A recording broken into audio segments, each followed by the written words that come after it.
Hello friends, welcome to Macabit Forum. Today we are going to study about the porter governor. इस porter governor का हम एक छोटा सा डेरिवेशन भी करेंगे और ये जानेंगे कि पोर्टर गवर्नर कैसे ज्यादा अच्छा गवर्नर है बाकी सारे गवर्नर से। पहले के लेक्चर्स में हम लोगों ने वॉट गवर्नर के बारे में पढ़ा था, तो ये जो पोर्टर गवर्नर है this is a modified form of the Watt governor. अगर आप वॉट गवर्नर के बारे में जानना चाहते हैं तो you can reach to the topic by the link given in the description box. Porter governor हमारा थोड़ा सा ज्यादा स्टेबल गवर्नर है then as compare to the Watt governor. क्यों?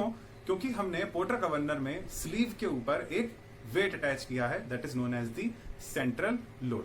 तो ये जो सेंट्रल लोड है ये इस गवर्नर को स्टेबिलिटी प्रोवाइड कराता है और ये इंश्योर करता है कि ये गवर्नर ज्यादा फ्लक्चुएट ना करे, जिसकी वजह से फ्यूल की सप्लाई भी ज्यादा फ्लक्चुएट ना हो। So as we are ensuring that this governor will not fluctuate and will be quite stable, तो इस गवर्नर को हम लोग अपने रिलायबल और बड़े व्हीकल्स में आसानी से अप्लाई कर सकते हैं। So let's see the description and derivation. Here you can see a diagram of a Porter governor. This diagram of a Porter governor is bit different from the simple Watt governor, and the only difference is that in Porter governor we have a central weight attached to it. If you want to know about the simple Watt governor, you can go through the description from the link given in the description box. So the construction of this Porter governor is very same to the Watt governor, but the only difference is that we are having the central weight, central load, that is capital W attached to it. Just below you can see that I have the schematic representation of this Porter governor. तो यहाँ पे अब derivation करने के लिए जो technical terms के साथ में मैंने एक डॉटेड रिप्रेजेंटेशन बनाया है पोर्टर गवर्नर का, तो उसमें आप देखते चलिए हमारे पास क्या क्या है। सबसे पहला तो हमारे पास है mass of the each ball, that is small M the mass of the each ball, that is in KG. तो ये जो हमारे पास we are taking the left portion of the porter governor. हम पोर्टर गवर्नर का आधा portion अभी consider नहीं करेंगे, सिर्फ लेफ्ट पोर्शन कंसिडर करेंगे जिसका रिप्रेजेंटेशन आप नीचे देख रहे हैं। तो यहाँ पे हमारे पास जो ये बॉल है इसका जो हमारे पास मास है that is the small M mass in kg, और इसी का अगर हम वेट की बात करें जो न्यूटन्स में होता है that is the small W. Then we have the capital M mass of the central load. हमारे पास जो ये मास है सेंट्रल लोड का that is the capital M. तो अगर आप यहाँ पे देखें तो ये मैंने ब्लैक हैश लाइन से इसका हाफ पोर्शन बनाया है, तो इसका जो वेट होगा that will be W/2। W/2 क्यों? क्योंकि हम इस समय लेफ्ट हाफ पोर्शन कंसिडर करके चल रहे हैं, we are not taking the right half portion also. तो ये हमारा W/2 हो जाएगा। Further we have alpha that is the angle of inclination from the upper arm to the vertical. मतलब डॉटेड लाइन जो आप देख रहे हैं दैट इज द स्पिंडल। अब अपर आर्म है और लोअर आर्म है, तो अपर आर्म जो हमारी एंगल बनाती है with the help of spindle that is known as alpha. उसके बाद है we are having the beta. इसी तरीके से जो लोअर आर्म है वो इस एक्सटेंशन के साथ में जो एंगल बनाती है लोअर आर्म के साथ में that is known as the beta angle. For derivation हम इंस्टेंटेनियस सेंटर मेथड को कंसिडर करके चलते हैं। इंस्टेंटेनियस सेंटर मेथड में क्या करते हैं कि हमने जो एक ये रिप्रेजेंटेटिव डायग्राम बनाया था पोर्टर गवर्नर का, इसमें आप देखिए कि जो ये ब्लू लाइन है this blue line represents the diagram of the porter governor. अब आप देखिए ब्लैक से मैंने इसको एक्सटेंड किया, मतलब ए बी, जो ये ए बी हमारी अपर लिंक है इसको मैंने एक्सटेंड करके लिया है पॉइंट आई तक, और उसके बाद में जो नीचे हमारे पास स्लीव था जो सी एम हमने हाफ पोर्शन स्लीव का लिया है, मतलब that is perpendicular to the spindle, उसको हमने एक्सटेंड किया। एक्सटेंड होने के बाद वो जिस पॉइंट पे इंटरसेक्ट हुए that point is known as I, that is the instantaneous centre point. अब इस पॉइंट के अबाउट में हम इस मेथड को लेके चलते हैं और इस पॉइंट के अबाउट हम मोमेंट कंसिडर करेंगे। उससे पहले आप ये देखिए कि जो हमने इंस्टेंटेनियस सेंटर मेथड के लिए ए बी अपर लिंक को एक्सटेंड किया और स्पिंडल के परपेंडिकुलर जो लाइन आ रही थी उसको एक्सटेंड करके जो एक हमें ट्राइंगल मिला, तो आप इसमें ये देखिए कि हमने यहाँ पे डॉट करके ट्राइंगल BIL एक पोर्शन बना जिसके पास हमारा एंगल है alpha. This angle alpha is similar to angle alpha here in this triangle ABN। जो ट्राइंगल ABN है this is the main triangle generated by the porter governor. इसके लिए अब ये एंगल अल्फा कौन सा था? ये एंगल अल्फा वो था जो अपर आर्म स्पिंडल के साथ में क्रिएट कर रहा था। इंस्टेंटेनियस सेंटर मेथड के लिए जब हमने इसको एक्सटेंड किया तो सिमिलैरिटी एंगल जो फॉर्मूला होता है या सिमिलैरिटी एंगल जो हमारा कंसेप्ट होता है बेसिकली मैथमेटिक्स का, उसके हिसाब से सिमिलर एंगल ट्रायंगल्स में हमारा ये एंगल अल्फा हो गया। इसी तरीके से जो एंगल बीटा हमारा बन रहा था created by the lower arm, उससे हमारे पास एक यहाँ पे इक्वल अपोजिट एंगल बना बीटा। तो हमारे पास ये दोनों ही एंगल सिमिलर हैं। This beta is equal to this beta and this alpha of the upper arm is equal to this alpha. तो हमारे पास दो ट्रायंगल यहां पे मिल गए और उसके बाद हमने इस बॉल का जो वेट था वो स्मॉल w नीचे एक्सटेंड कर लिया, जो हमारे पास स्लीव था उसका कैपिटल W/2 हमने नीचे एक्सटेंड कर लिया। तो अब हम क्या करते हैं, डेरिवेशन को स्टार्ट करते हैं। For that we will take the moment about the point I। This I is the instantaneous centre. तो हम इसके अबाउट में मोमेंट लेते हैं और मोमेंट लेके देखते हैं क्या करेंगे। मोमेंट लेने पे forces in the clockwise direction will be equal to the forces और weight in the anti clockwise direction. तो अब आप देखिए हमारे पास एंटी क्लॉकवाइज डायरेक्शन में कौन कौन से फोर्स एक्ट हो रहे हैं। एंटी क्लॉकवाइज डायरेक्शन में अगर आप देखें तो दिस फोर्स सेंट्रीफ्यूगल फोर्स, ये सेंट्रीफ्यूगल फोर्स आई के अबाउट में जब मूव करेगा तो ये क्या ले रहा है, anti clockwise rotation. Anti clockwise rotation में तो हमारे पास फोर्स इनटू परपेंडिकुलर डिस्टेंस में फोर्स क्या है, FC, that is the centrifugal force, into perpendicular distance is the perpendicular distance of BL. तो ये बीएल हमारा परपेंडिकुलर डिस्टेंस है, इसको हमने एज इट इज लिख लिया। और इसके अलावा हमारे पास कोई भी एंटी क्लॉकवाइज डायरेक्शन में फोर्स नहीं है। Now we will consider the clockwise directional forces. उसके लिए आई के अबाउट में हमें कौन कौन से फोर्स दिख रहे हैं, आई थिंक वेरी क्लियर। एक तो स्मॉल w है जो बॉल का वेट लग रहा है, दूसरा कैपिटल W/2 है जो इस स्लीव का वेट लग रहा है। कैपिटल W/2 अभी मैंने बताया था, हम क्योंकि हाफ पोर्शन को कंसिडर करके चल रहे हैं तो हमारे पास ये कैपिटल W/2 होगा। पूरा पोर्शन होता तो हमारा ये कैपिटल W होता। अब हमारे पास क्लॉकवाइज डायरेक्शन में पहला फोर्स हो गया capital small w, this small w into perpendicular distance, small w into perpendicular distance that is IL।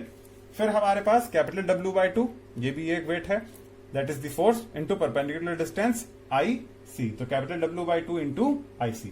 तो हमारे पास एंटी क्लॉकवाइज और क्लॉकवाइज डायरेक्शनल के दोनों ही फोर्सेस बैलेंस हो चुके हैं। अब हम इसको सॉल्व करते हुए चलेंगे and our main motive will be to convert this derivation in the terms of H and N। H is the height of the governor and N is the RPM of the governor और engine.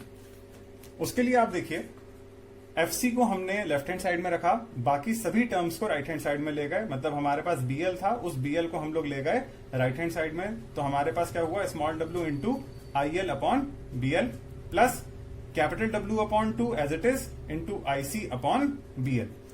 ये IL और BL जो है, ये IL और BL हमारे क्या हैं, दीज कांस्टेंट जो हमारे एक ट्राइंगल बना रहे हैं।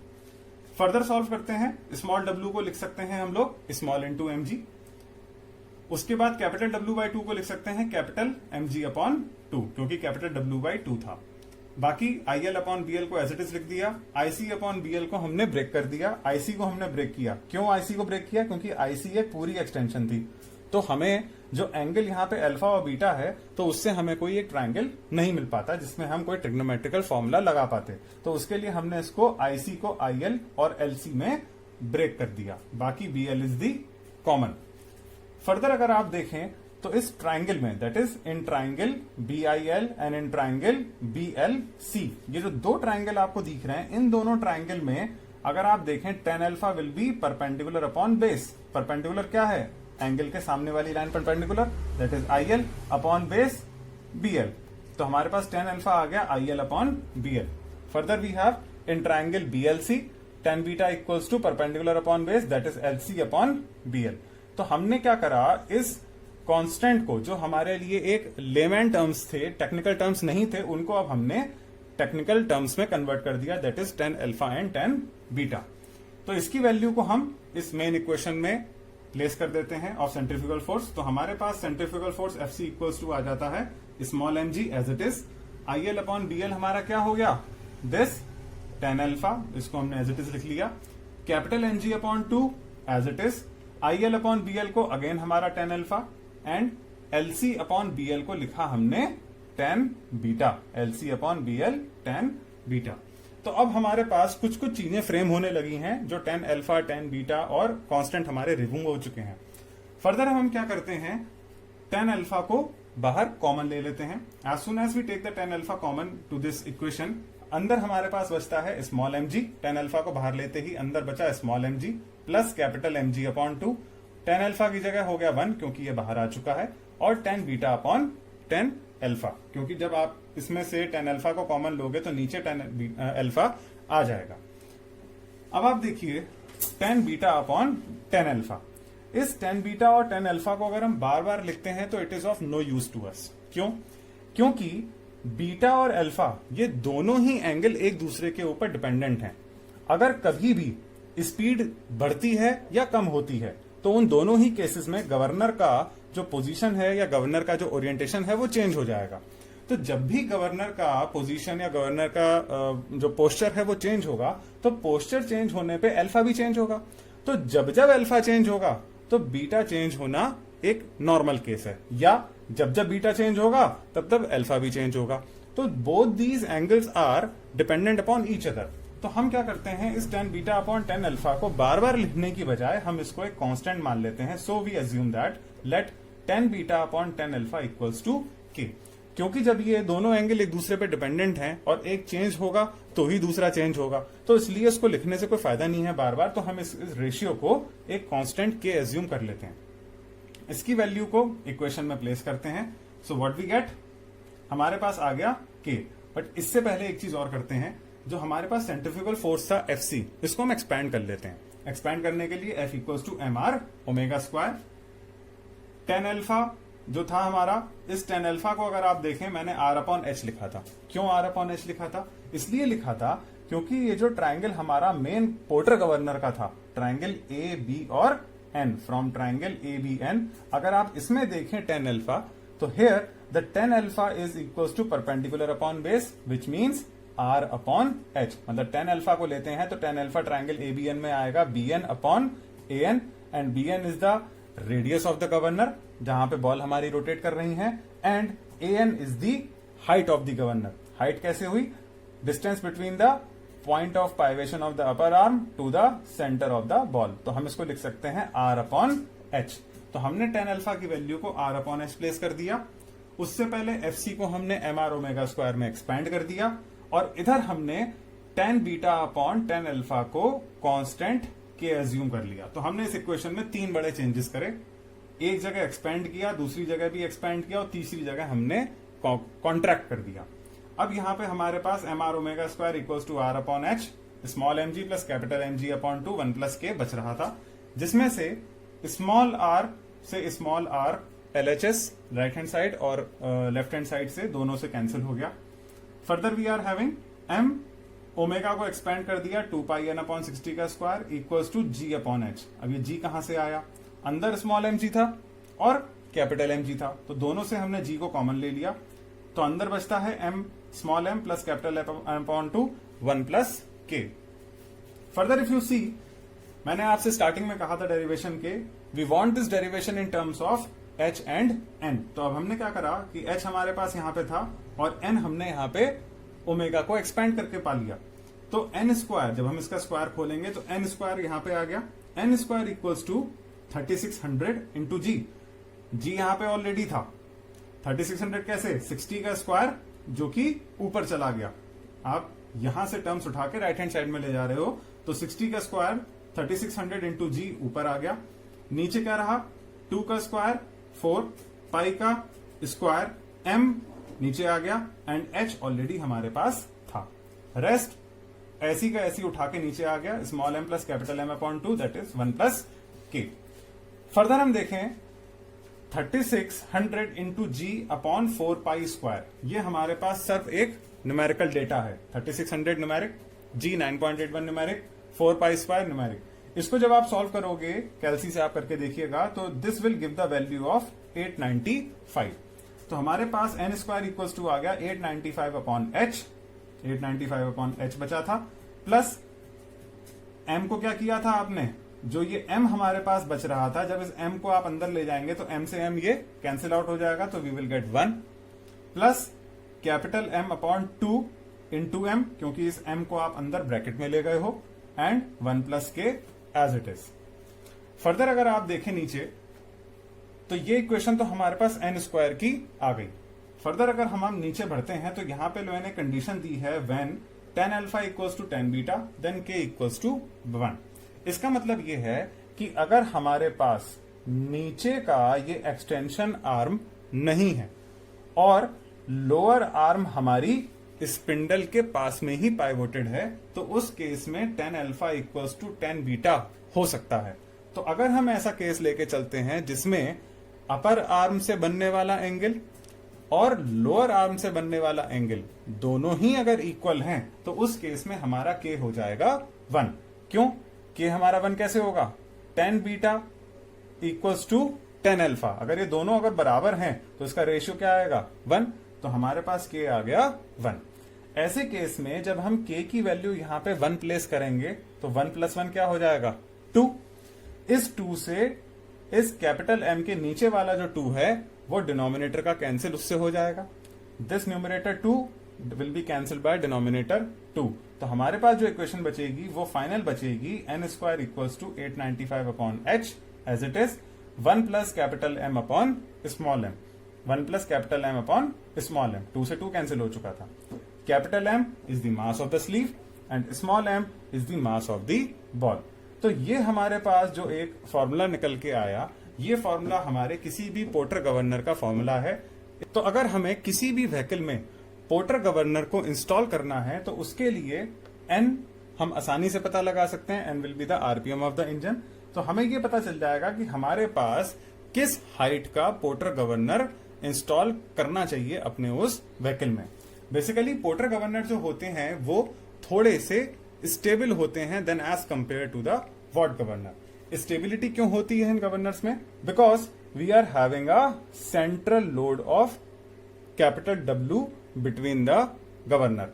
तो ये जो लोड होता है, ये लोड एक थोड़ा सा अपना रेजिस्टेंस प्रोवाइड कराता है, जिसकी वजह से ये गवर्नर थोड़ा सा स्टेबल हो जाता है। अगर हम इसके ऊपर से वेट को हटा दें तो ये जो हमारी स्लीव है ये मूव करते समय हो सकता है थोड़ा बहुत फ्लक्चुएट करे, वाइब्रेशन प्रोवाइड कराए, बट अगर हम उसके ऊपर ये वेट लगा दें तो पॉसिबिलिटी इस वाइब्रेशन की कम हो जाती है, जो इस स्लीव को स्टेबिलिटी प्रोवाइड कराएगा। अब अगर स्लीव को स्टेबिलिटी मिल गई तो इसका क्या मतलब है? इसका मतलब ये है कि जो बेल क्रैंक लीवर हमारे थ्रॉटल को कंट्रोल करेगा वो वहां से एग्जैक्ट क्वांटिटी का, एग्जैक्ट वॉल्यूम ऑफ फ्यूल को इंजन में सेट करेगा। अगर हमारे पास ये वेट ना हो तो उस केस में अगर कोई भी ऐसा केस बना जिसमें ये स्लीव फ्लक्चुएट करी तो वो क्या करेगा? वो फ्यूल के क्वांटिटी को वेरिएट करेगा, जिसकी वजह से इंजन को एक जर्क प्रोवाइड होगा। तो हम यही चाहते हैं कि हमारा कोई भी जो गवर्नर है वो स्टेबल होना चाहिए, ज्यादा वाइब्रेट नहीं करना चाहिए। तो उसके लिए Porter governor is one of the governor for that which incorporates the central load to provide the stability to a governor. So here this was a very short description and derivation for a porter governor. This porter governor may be very important for the academics point of view, and this formula may be quite important for solving the numericals or questions for the competitive exam. If you like the video, please press the like button and subscribe the channel for more similar technical updates. Take care. Bye bye.